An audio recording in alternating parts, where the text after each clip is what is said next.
Okay, hello everyone. I'm here. This is Dr. Michelle Gamble with It Takes a Village Ministry, and we are looking into what we refer to as the deadly dwellings. So many things have occurred at the dwellings. And here I have with me Christine Koza, and she's going to share with you her story because no one can tell the story more so than the people who have been impacted. So, Christine, can you just give us a little background into what's happened at the dwellings and how you got to be a part of all of this craziness? Let's just put it that way. Okay. My brother, who loved Florida, wanted to relocate down there and have a nice fresh start. And he was accepted to one of the dwellings, the little tiny houses. Mhm. He was thrilled because it was very modern. It had all the conveniences. It had internet. It was perfect for him. Absolutely perfect for him.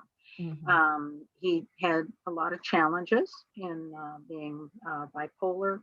Yeah. Um, uh, and so in group housing, it never worked for him. So having his own home, his own environment, where he wasn't always, he could choose to be social. He could also choose to not be social, which is, the manic depressive part of that illness, Mhm. where, you can close yourself off and kind of when you're in that depression state, shut yourself off, close the door, and you're not bothered by the people. You can actually just kind of shut down, Mhm. for a day or two till you feel like, you're back, in a situation where you want to be social again. And Mhm. this gave him that perfect environment to do that. So he moved down there, and he loved it. And in a very short period of time, his behavior started to change, getting the headaches and not not making sense sometimes when we would talk with him, to the point where he actually and he had beautiful teeth. I could show you a picture of him. He was a very handsome, young man in his youth, and he continued to be, a good-looking young, older, you know, gentleman. His teeth were absolutely perfectly straight, and yet he pulled them all out. He pulled all his teeth out. He had beautiful hair, and he shaved all of his hair off. Sharon, his neighbor, was very concerned about him. Knitted him a little hat, put it on. She was like, "Richard, I don't understand why you're doing all of these crazy things." Now Sharon came and went. She had her family nearby. She kind of looked in on Richard and some of the other residents. She was a lovely, lovely neighbor. Took him to dentist appointments and to Walmart and to all those kinds of things. And she wouldn't take a dime for any of the travel, any of that. She just said that's just to do with neighbors. Yeah. Um, and then it was December. Well, it was Christmas Eve, or excuse me, New Year's Eve, and my doorbell rings, and there's two police officers, yeah, standing on my porch. Which, of course, I have three sons, so I'm now terrified. Yes, you got it. And they said, "Are you home alone?" I said, "No, my husband's here." And they said, "Can we come in?" And I was like, "Well, of course, you're on my doorstep. I don't know why you're here." And they came inside and they said, "Would you like to sit down?" And I said, "No, I need you to tell me right here, right now, why you're here. I am now terrified. Something has happened." And they said, "Yes, we hate to inform you, but your do you know Richard Pollack?" And I said, "Yes, he's my brother." And they said, "We got to tell you that he has passed." And it was like, "He's passed." And they didn't know anything. They couldn't tell me anything. They just said I had to wait until the coroner's office opened, and then I could find out what happened. All they could do was tell me that they got the news that he had passed, and he had mental illness challenges. Mhm. He didn't have any other problems. His heart, his lung, all those kinds of things were perfectly fine. So we just could not imagine what in the world. So we were able to, because it was a New Year's Day the next day, so that was very, very painful because you couldn't call anyone. Nothing was open. The dwellings, no one. I called Trevor, who was running the office at the time, And he said he went over there and checked. There was no foul play. He didn't commit suicide. He said he knows all that. That he found him in his home, like he had fallen asleep, had a smile on his face, and he very peacefully passed.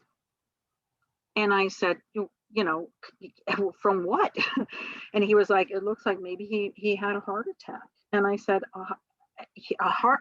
No one in my family has ever had heart problems, so I never could understand a heart attack. And he said, you know, he did smoke. And I said, yeah, he smoked, but he also didn't have lung cancer or anything else that would have brought on a sudden death like that. And so he said he sent the, you know, the body to the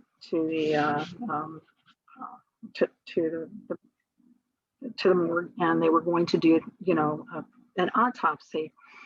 And then they came back later and said that they didn't need to do an autopsy. That yeah, and I was surprised, like I didn't have a say so in it, and they didn't finish. The coroner didn't finish the report until February. Yeah, and then they're like, you know, give us the funeral home so we can send him to be cremated. And do you want to bury down here? And I said, well, no, my family plot is in Phoenix, Arizona. I'm going to have to contact them because now we have to transport the body out of state. And it just proceeded like that. And it was alarming that it all happened like that. And I said, let me come down there. And they're like, no, you don't need to come down here. They were very much, don't come down here. Don't come down here. You don't want to see him like this. You want to remember him how he was. You know, and hindsight, it was like, why did I listen to these people? Yeah, I should have just gone down there anyway, but you listen to them, and they sounded like they cared. I even wrote them a donation check in remembrance of Richard. I said, if you want to do a bench or if you want to do something, there were people down there that, you know, cared about him. And a couple of days later, Sandra called me, and that's when she started to share with me her concern about Richard and how his behavior really started to change. That at Christmas, you know, she went home to her family and told him she was going to come back. She was going to, you know, have a nice dinner with him. And he said everything was wonderful and great. And then when she came back and knocked on his door, he didn't answer. And she knocked on his door several times. She called his cell phone. He didn't answer. She went to Trevor at the office and said, something's wrong. Richard's not answering. And Trevor said, you know, well, it's the holidays, leave him alone. Maybe he's just depressed. And she went home and she tried again. She tried for 2 days, she said. And then she demanded that Trevor go to the house and check on him, or she was going to call the police. Yeah. So he finally on New Year's Eve said, fine. And this was at 10 o'clock in the morning when she went in and asked for him, and he still didn't do it until 4 o'clock that afternoon. So he waited the entire day to go. And of course, he didn't answer the door. They're standing right out front of this house. Now she's come to the house several times, and she's looking in the window. She's nothing. They open the door, and of course, here's his body that has been, you know, the smell, everything was horrific. The other residents there told me they could hear her scream. Mm. And she said she was just beside herself. She said she couldn't imagine what happened, that he was fine. And you know, and I took all of it at face value, that they were talking to me honestly about what happened to Richard. And it never crossed my mind that anything, you know, was amiss. Yeah. And after talking to her, and she asked if she could see pictures. I sent her pictures of Richard so that, you know, she was just trying to get closure to all of this. And I said, I thought I had closure, and now I'm not sure. And she called me from time to time, and then all of a sudden she stopped calling. And I thought, well, she's probably just moved on. Little did I know that she also died. Oh my God. Yes. And I didn't know she died. I had no idea that she died. And I had no idea a few months after that, another resident died. The summer came, and I get a call from my sister-in-law, Kathy Pollock. She married my older brother. And she said, there's a gentleman who's been trying to get a hold of you. And it sounds legit. It doesn't sound like a scam. And she said, do you want his number? And I said, sure. So I called, and it's one of the residents down there. And he started telling me about all of these suspicious deaths. And I said, I never felt I never felt right about how my brother passed. And they just kind of pushed everything through like I didn't have a say so. And I never got the coroner's report until this case started. I never saw any of it until this case started. And when I read that, I was absolutely devastated. Nobody wants to read what they write in there of a loved one, but the fact that no one knew, no one could when usually when someone is deceased, there you can smell all of that, and those homes are so sealed and so closed that people came up multiple times to this house and didn't know and had no idea until they opened the doors. And all he did was probably got depressed. He didn't want to come home for Christmas. He didn't want any of that.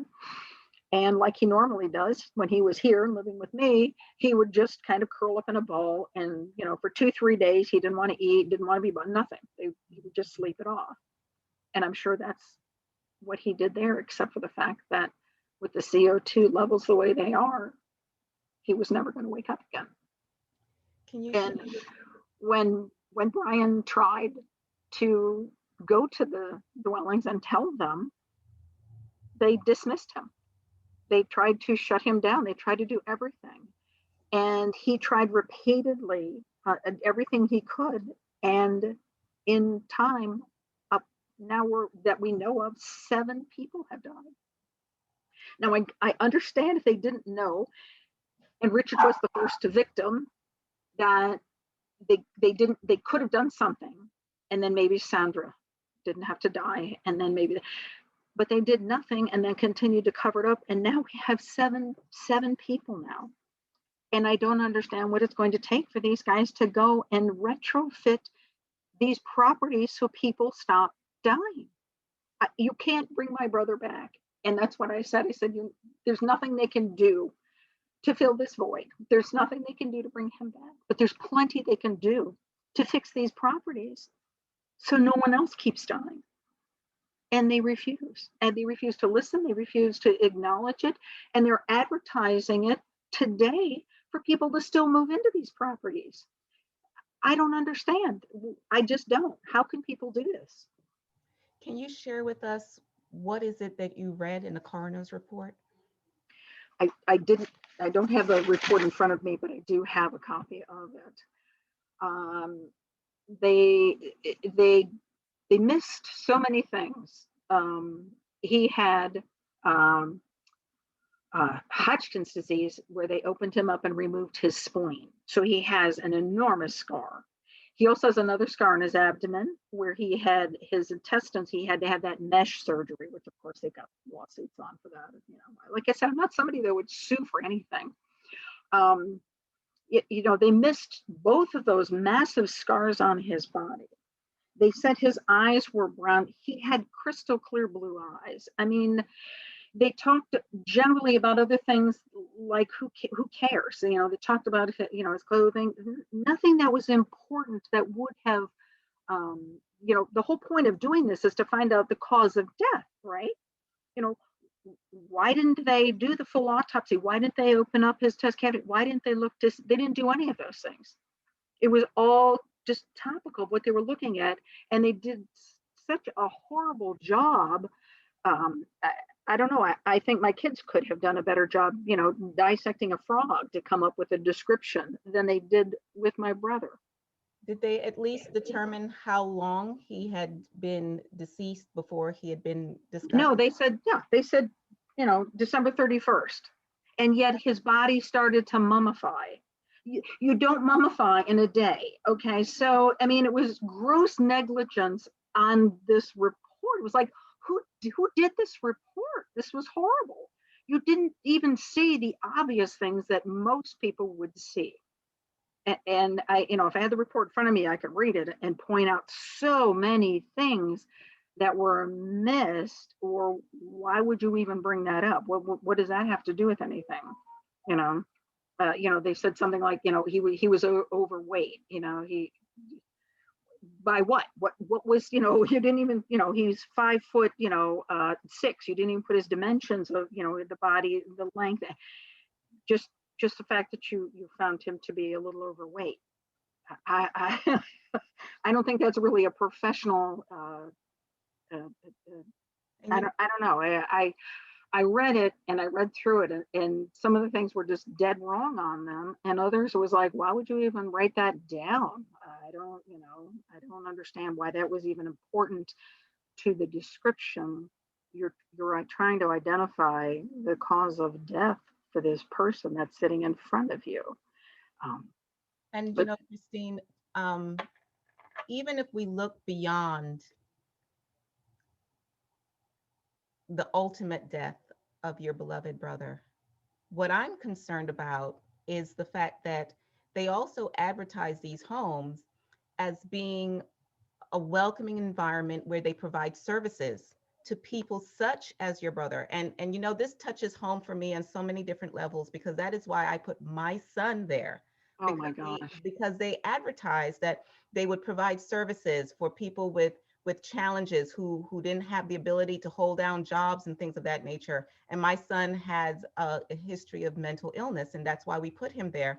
And yet, from what you're sharing with me, they didn't do something as simple as no brainer yeah, just check on checking him. in on someone during the Right. holidays. We know that the holidays are the most difficult time for people who go through mental illness and who are away from family. Why That, wouldn't they just, as a matter of course, check in just with these check people? in. Just check in on him, just to stop in to say hi. And because he was a smoker, he was always out on the porch smoking. When you didn't see him outside on the porch smoking for days, why didn't you stop in? The whole point, you've got, got the and this wasn't, even COVID. I mean, there were, I understand in COVID times, of course not. Mhm. This wasn't COVID times. This is when people were still gathering and doing all of these things, and they did nothing. And even when they were asked to go by and check on him, they didn't even go by and check on him. And Trevor said that he checked on him all the time, that because he saw him when he was at the shelter where he offered to volunteer time to work there with him. He made it sound like they had this camaraderie or whatever, and then he never even goes by to check in on him to see how he was doing. It none of the dots connected. None of the dots connected, other than he said, I wanted to be the first one in there because he thought for sure they had committed suicide. But I said, well, I don't know. I don't know why you would worry about that. He wasn't in that kind of state of mind. I said, I understand during those, between Christmas and New Year's, that's a high rate of suicide. But if you're not even going in and checking on him, Mhm. to me, why didn't you care? And now you're worried that, oh my gosh, she's going to commit suicide and Mhm. put a bad name out there for the dwellings. Now that's what you're concerned about. After the fact, But after the fact. it, and then he was like almost relieved, like, oh, I looked even in the trash, I went through everything, and I was like, okay. I wasn't concerned about suicide. I just want to know what happened, because it didn't make sense. And the fact that they should have insisted that a comprehensive autopsy be done, simply It, because of all of the unknowns in that all particular of the unknowns. situation. Yeah, let's rule out something. Yes, Let's rule out yes. whatever. And they didn't. They didn't do it. And they very quickly did the cremation and everything. It was like, okay, here's paperwork, sign it. We need, okay, all right. I don't know. I To this day, I regret it. I regret not going down there and insisting on having. Well, I am inspired by the fact that you are ensuring that his memory lives on, and that something is done. So I want to ask you, what is it that you would like to see happen as a result of your participation in this particular suit? I'm hoping that we can get them to apologize to those To those families that lost family members, tell us you're sorry. Tell us that you didn't know, you didn't take it seriously, and you wished you had, and now you're going to go and you're going to remediate all of those units. You're going to put in the ventilation that they need. You're going to pull out those units that should never have been installed, and make it right for the residents that are there. Those people are challenged for housing. They need places like this for people like my brother. I think it's a wonderful idea. Unfortunately, they didn't do a good job. They didn't execute what they needed to make them these wonderful places. And they can. The concept is there, but they need to follow through. So go back and remediate every single one of those. So those people that are challenged and don't have a place to go, that now they do, and they can start their lives. That's what I want out of this. And I was hoping they would do that without having to take them to court. I don't understand, why are they fighting it? It would have been so much cheaper to go back. If that's what they were worried about, the money, go back and fix these places. Acknowledge the fact that what you did was wrong. Now, maybe you didn't know. Maybe you were completely oblivious, okay? But as you were being advised and proof was being given to you, acknowledge it and do the right thing. And today, they still have not. And the people that have so many men have problems now, that, you know, if you just read through and talk to some of these other victims, where they're not going to recover from these things, that, you know, the trips to the emergency room, all of their, you know, it's all been compromised. And those long-term effects from that exposure, it isn't going to get any better. You can't fix those things now. Those are the people I feel the worst for, because they're still here and now trying to move forward. If they were lucky enough to get out of there and move somewhere else, I mean, we've got one family member that had to move to Wisconsin and with her sister to you know, the cost alone to do that, much less the emotional upset for her sister to have her there, and for her to now have to be a dependent where she thought they were going to be on their own. They were going to have this wonderful opportunity, and now they can't. And the financial burden of all of this, you know, these people don't have the you know, the means to be doing this in the first place. Otherwise, they would have gone somewhere else. They would have moved somewhere else. So So, I want to I want to thank you so much, Christine, for sharing with me your brother's story, really and truly. Is there anything else that you would like for us to know? well, I I hope for the other families that have lost a loved one, that they get the answers that they've been looking for. Um, their loved ones died way too young. You know, their their lives mattered. They mattered to everyone, and they're not here anymore, and for no other good reason. The fact that, you know, these companies, you know, tried to, you know, save money, make money, whatever they were trying to do, it just comes down to money, which is, you know, you cannot replace a life with a dollar. And, you know, there's nothing that's going to give that back, other than finally knowing the truth to what happened, so that they can move on. And for those people that, you know, have all of these horrendous medical bills and stuff, that they're compensated now to pay for that, so that they don't have so much more debt on top of the challenges that they have. Because for them, it, this is the biggest monster out there. We all know how expensive medical care is. And now they have these bills that they can't pay for. They're not going to go away. And yet they still have the daily struggles of trying to survive. And they are afraid to move out of these places, because then they're homeless. Exactly.